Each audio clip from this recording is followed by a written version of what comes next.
বাংলাদেশের ঐতিহ্যবাহী জেলা সাতক্ষীরার রাজনীতিতে চাঞ্চল্যকর ঘটনা।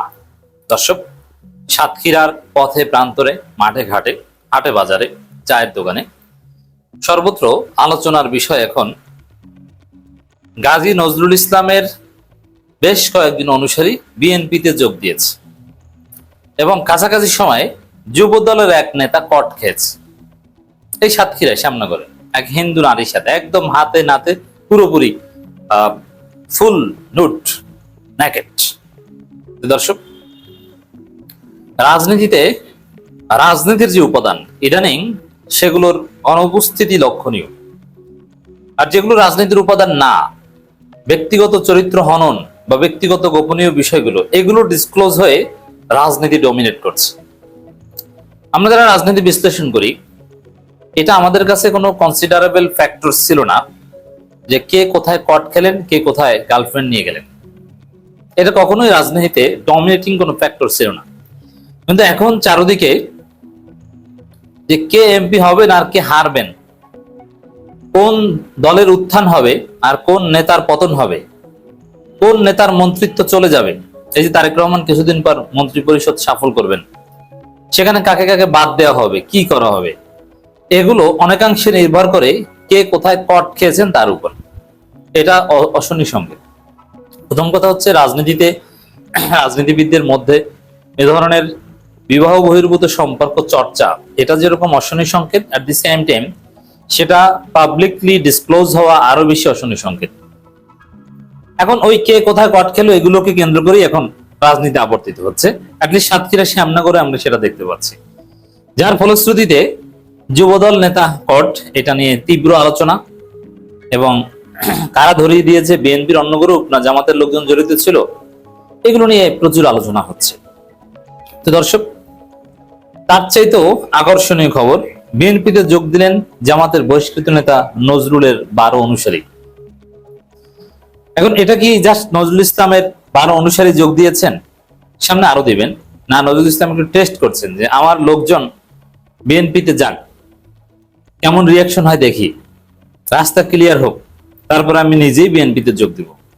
এটা হতে পারে, ইট কুড বি দ্যাট, যে নজরুল ইসলাম বিএনপিতে যোগ দেওয়ার প্রস্তুতি নিচ্ছেন। মুক্তিযোদ্ধা তো বলা যায় না, যেহেতু বিএনপিতে এগুলো অ্যাকসেপ্টেড, এ ধরনের কাজ করলে বিএনপিতে কোনো সমস্যা নাই।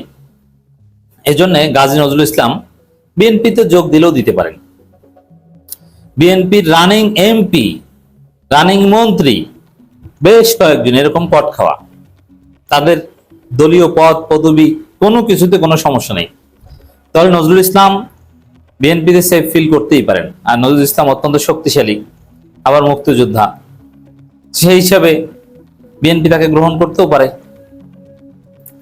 তো দর্শক, এনসিপি তো গ্রহণ খুব ইজিলি করতে বোঝা যায়, কারণ এনসিপিতেও এ ধরনের কার্যক্রম গাজী নজরুল যেটা করেছেন, এটা তাদের দলেও অন্যায় নয়। শুধুমাত্র জামাত ইসলামী এগুলো অ্যালাউ করে না, অন্য যে কোনো দলে এটা ওই অর্থে কোনো অপরাধ নয়, যেটা তাদের প্র্যাকটিসের মধ্য দিয়ে আমরা দেখি।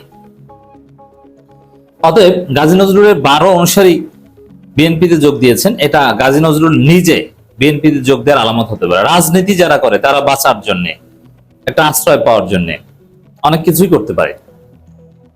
জামাতের সাবেক এমপি বিএনপিতে যোগ দেওয়ার এরকম আরো বেশ কয়েকটা এক্সাম্পল আছে। স্বার্থের দ্বন্দ্বে পড়লে বিএনপির মতো দলে যোগ দেয়া, এটা জামাতের, অনেকে বলবেন যে জামাত করেছে একামতে দিন ইসলামী আন্দোলন, সে বিএনপির মতো দলে যোগ দিবে। It's very simple. এরকম অনেক এক্সাম্পল আছে, অনেক না, বরং যদি এটা সত্য কথা, যদি বিএনপিতে যোগ দিলে ভালো কিছু হয়, আরো ভালো কিছু পাওয়ার সম্ভাবনা থাকে, হয়তোবা অধিকাংশ বা একটা বড় অংশই যোগ দিবে। একটু আনপ্লেজেন্ট কথা, বাট ইটস ট্রু। যশোরের এক জামাত এমপি সেই 91 দিকে এরকম একটা ঝামেলায় পড়েছিল, জামাত বহিষ্কার করেছে, পরে বিএনপি তাকে অ্যাকসেপ্ট করেছে। এমনকি বিএনপি তাকে ধর্মমন্ত্রী বানানোর কথা ছিল। তো দর্শক, এমপিদের ক্ষেত্রে এরকম দল থাকার এক্সাম্পল আছে। আর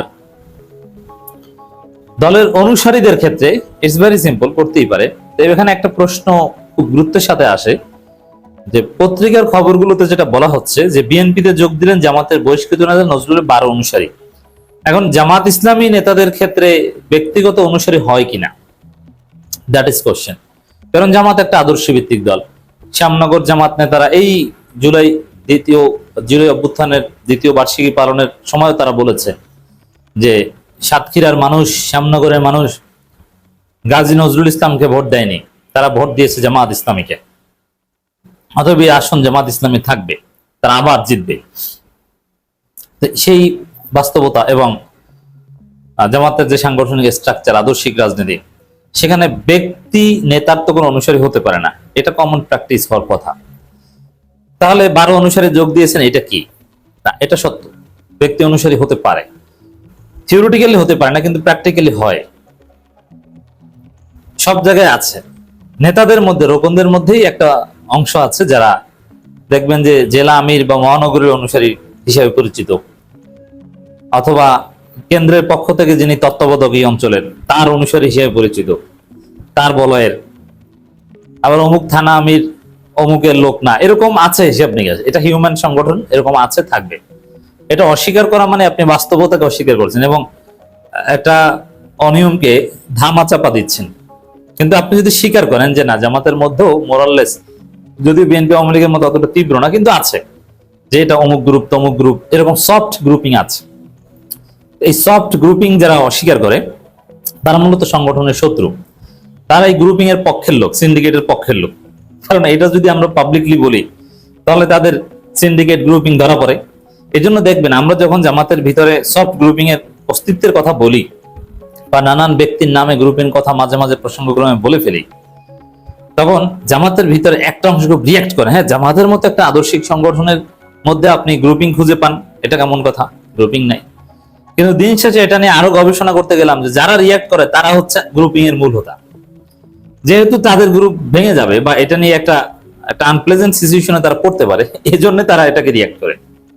এজন্য আলামাতটা বলে দিলাম। তো it's very simple, Gazi Nazrul ইসলামের ব্যক্তিগত অনুসারী বিএনপি আওয়ামী লীগের মতো যে লক্ষ লক্ষ থাকে তা না, তবে একটা অংশ থাকে, সেখানে 12 বা 1000, 500, 200 এটা কোনো ব্যাপার না। তারা বিএনপিতে যোগ দিচ্ছে, এটা গাজী নজরুলের পরামর্শ হয়ে থাকতে পারে এবং গাজী নজরুল বিএনপিতে যোগ দেওয়ার একটা পূর্ব প্রস্তুতি হয়ে থাকতে পারে। At the end of the day এটা বিএনপির জন্য একটা লজ্জা যে বিএনপি এ ধরনের বহিষ্কৃত বিতর্কিত লোকদের একটা পুনর্বাসন কেন্দ্র। শুধু এই গাজী নজরুলের অনুসারীদের ক্ষেত্রে নয়, পিরোজপুরে আরো বিভিন্ন জায়গায় আমরা দেখেছি যে বিএনপি থেকে, মানে জামাত থেকে বহিষ্কৃত, ভোলায় দেখেছি আর্থিক অনিয়মে জামাত থেকে, শিবির থেকে বহিষ্কৃত, তারা বিএনপিতে যোগ দেয়, বিএনপি ঘটা করে তাদের গ্রহণ করে। বিএনপি অপরাধী, বিচ্যুত এবং সমাজে অগ্রহণযোগ্য লোকদের একটা পুনর্বাসন কেন্দ্র।